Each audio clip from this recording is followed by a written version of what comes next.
Want a break from the ads? If you tap now to watch a short video, you'll receive 30 minutes of ad-free music.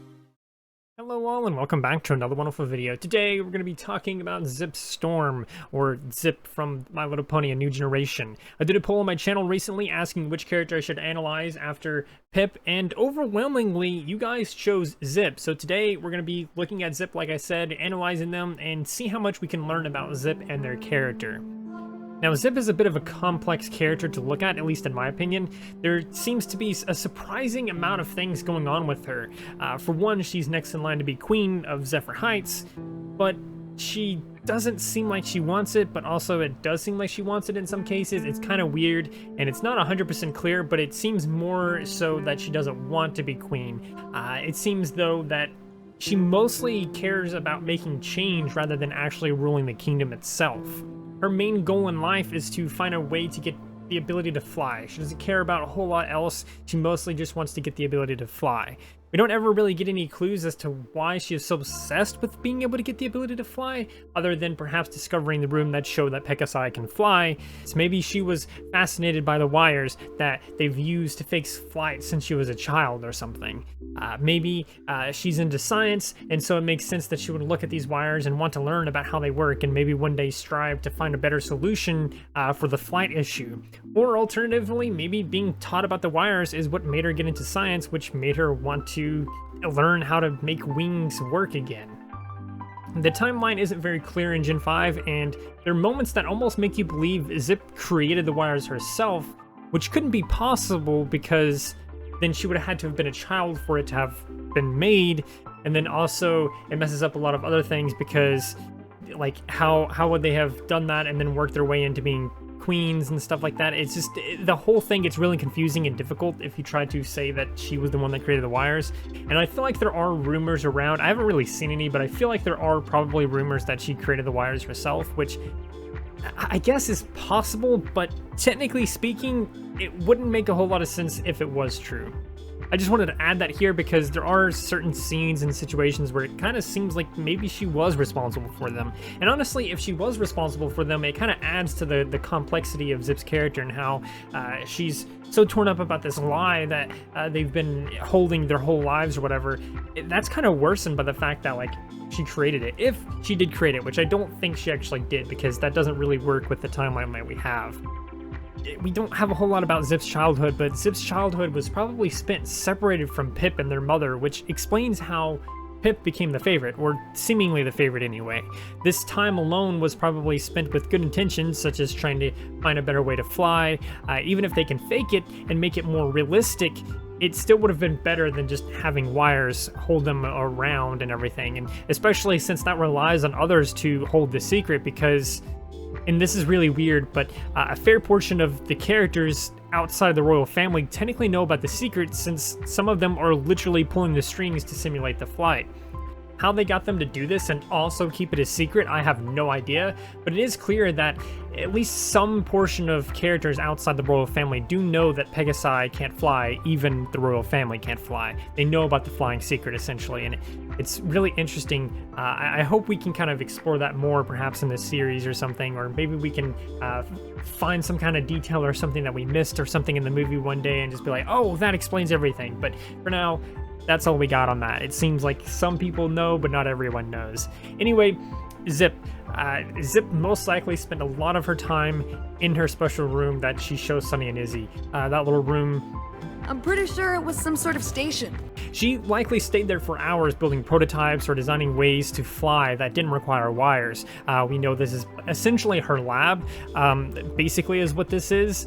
Maybe she even wrote theories and stuff like that on what might have happened to flight, what might have happened to magic. Obviously, she's there researching what happened to flight most likely, since there is pictures and images and stuff like that of pegasi flying and stuff. At the very least, we know that Zipp spent a lot of time there. At least as an adult, she spent a lot of time there. As well, she seemed to run off to the edges of the kingdom a lot as an adult. I mean, we don't know for sure if she's done that a lot as a kid, but for sure as an adult, she's been running off to the edges of the kingdom. Like, literally running away from the kingdom, essentially. Which, if we can take a pause here from the video to kind of talk about this, why was she going so far away from the kingdom?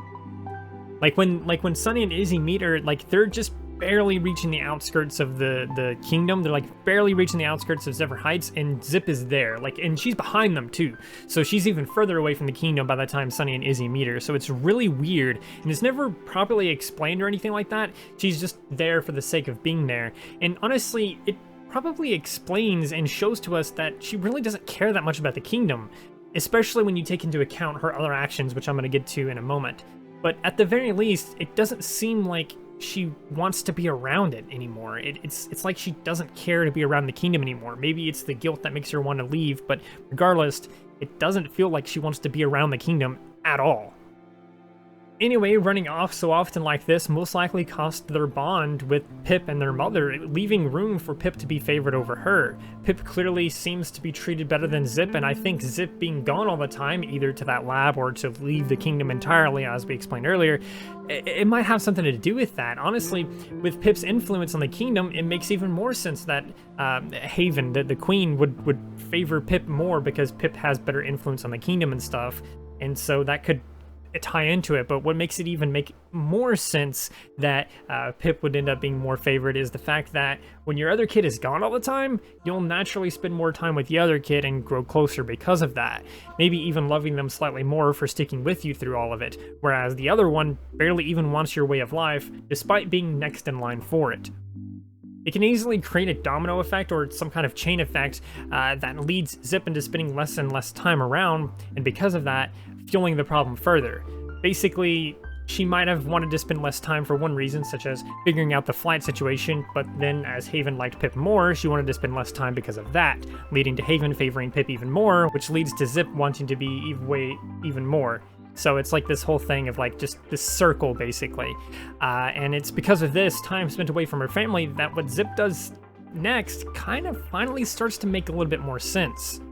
Zipp is willing to risk everything on flight. She literally gives up on family on the very, very, very slim chance that they can get flight back, that they can get magic back. And to the audience, we can trust Sunny and Izzy, obviously, but for Zipp and all the other characters, they don't really have much to go off of, since they literally only have about 5 minutes of interacting with each other in total.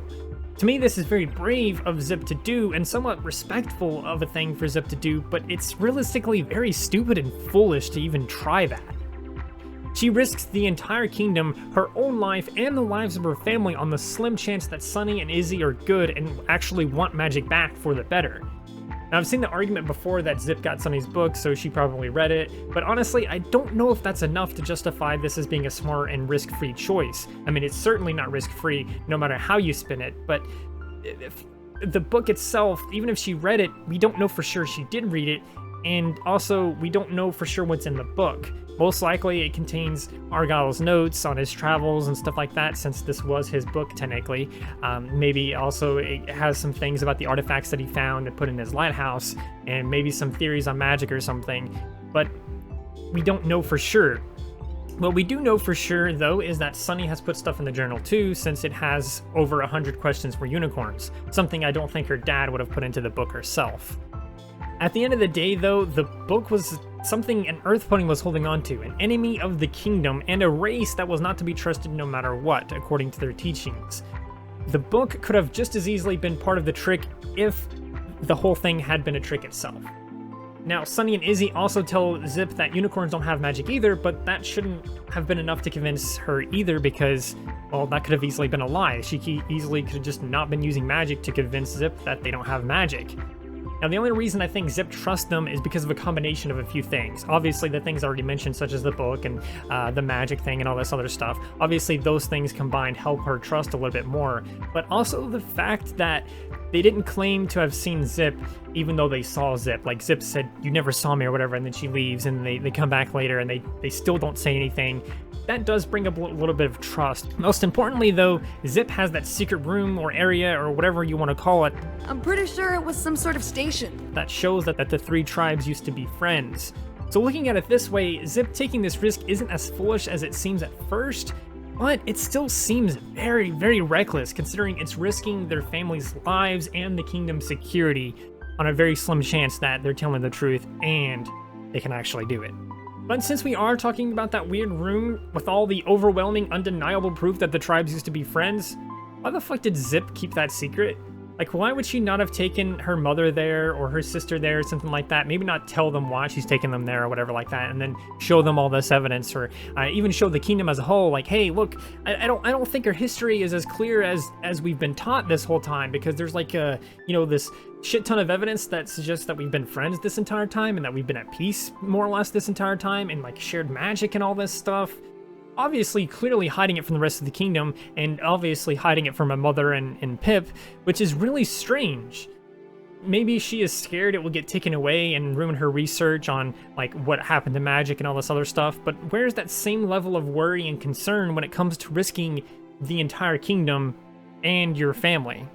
Your whole life you were taught that the Pegasi were betrayed by the other tribes, and now not only is there an earth pony and unicorn in your kingdom, but they're also asking all these suspicious things about flight and your magic? They're threatening to unravel the truth and put the kingdom in turmoil as the royal family is exiled and imprisoned, or maybe even done worse to for lying about the secrets and everything. With all of that in mind, it's still a huge risk to free Sunny and Izzy, because despite what proof you have that the other tribes used to be friends, it doesn't mean it's still like that, or can be like that again so quickly and easily when you have no clue that the other tribes feel the same or think the same or anything. Zipp just kind of goes along with it, and because of the hope that Sunny gives her, it's a little bit justified, but it's just really, really, really weird and very, very reckless and very, very stupid and foolish.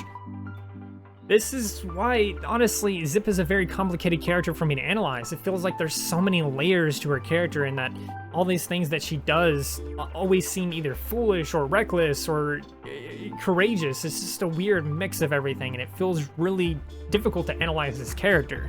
Some of her acts almost even seem selfish to the other characters, such as Pip, who, even after ruining their lives, refuses to acknowledge that she did that to them. Hey! Are you sure she even knows where to find this other crystal? Don't you trust me at all? I don't know. You are the one that just got Mom thrown in jail. Look, once we get our magic back, the whole kingdom will be so excited they won't even remember what happened back there. You'll be a hero, Pip. She brushes it off and tries to convince them it will work out. Instead of saying, yes, I'm sorry, I feel bad about it. We have a duty to our kingdom and everything to restore magic, so just bear with me. We can do this. I'm so sorry, but like, we have a duty to our kingdom to restore magic, and this, there's like a lot of evidence that this could happen or something. Like, we didn't get anything like that. Instead, she just tries to stroke Pip's ego by telling her that they'll be made heroes, which obviously doesn't work at all.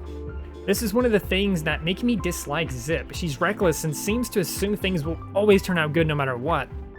And it's nice to have that positive attitude, but it comes off negatively to me, almost like she's being cocky or something.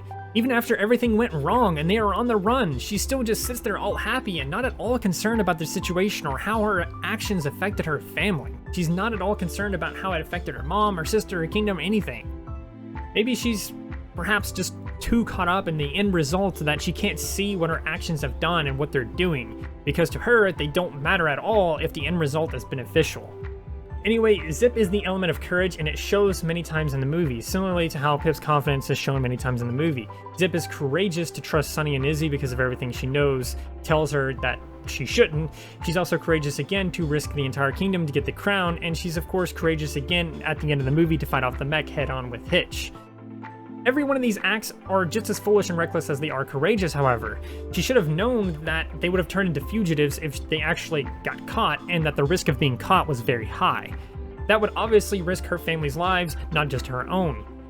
She should have known the kingdom would have become chaotic and crazy about being lied to. She should have known all these risks, and while it was brave to still go through it knowing these risks, it's still very foolish to risk your family and your kingdom on the slim chance, very, very, very slim chance, that magic can be returned and that everything will end happily ever after. Now, keep in mind though, that this is a slim chance provided by two strangers from enemy tribes, one of which is very, very, very quick to come to the conclusion that they have to steal the crown.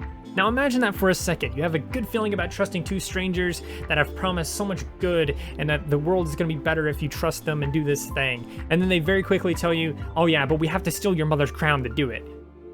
Like, would you trust that? Like, I don't care how much evidence you had before this. It seems very foolish and reckless to just go along with it and help set up the entire heist. A safer solution for Zipp's family and kingdom would have been for Zipp to just say, look, let's get the unicorn crystal first and then return, because that'll be easier. Maybe we can even trick, the queen into putting on this crystal as part of the crown or something. I feel like that would have been a safer solution for Zipp to come up with, especially being the smart character out of everyone. It feels like it would have just made more sense to do that, because they could have easily left the Pegasus Empire very easily without any risk or anything like that involved if they had left immediately. But instead, they do the heist, and then they get caught, and they have to sneak out. Now, I think we can expect to see this foolishness play out more in the series, whereas Zipp will likely learn to be courageous without risking so much. I'm willing to bet that Zipp will use her courage to beat the odds and come out on top, but also use it and risk the wrong things, ruining the entire thing. Courage is a useful thing, but you can't be reckless with it, and that is the lesson that Zipp must learn in the arc that I suspect she'll have in the series. Overall, though, we didn't get that much information about Zipp other than her personality. Certainly no clues about her childhood or anything like that, like the other characters. She really feels like one of the least explored in my opinion, despite having even more screen time than Pip. But overall, these are my thoughts on Zipp, and this is my little analyzing, so to speak, of Zipp. It's an extremely complicated character to go over, but I hope this was cohesive enough for you, and I hope you enjoyed this video and made you think a little bit more critically about Zipp. Now, this video wasn't here to just say that Zipp was a terrible character, that she was selfish or anything like that. I don't really think she was selfish, but I think she has this cocky attitude about her that makes her think that everything's always going to turn out good because she's setting it up or something. I don't know, but Zipp, I think, is just way too courageous and way too cocky about everything, and I think it's going to come to bite them in the butt a lot in this series. But yeah, there you go. There's my thoughts on Zipp. There's my little analyzing of Zipp. I hope you enjoyed. If you did, please do consider liking, subscribing, sharing, and doing all of those wonderful things like that, because when you do those wonderful things like that, not only do you get access to wonderful content such as this, but you also get to become wonderful yourself, and I think we all want that. So do those wonderful things, and until next time, stay wonderful.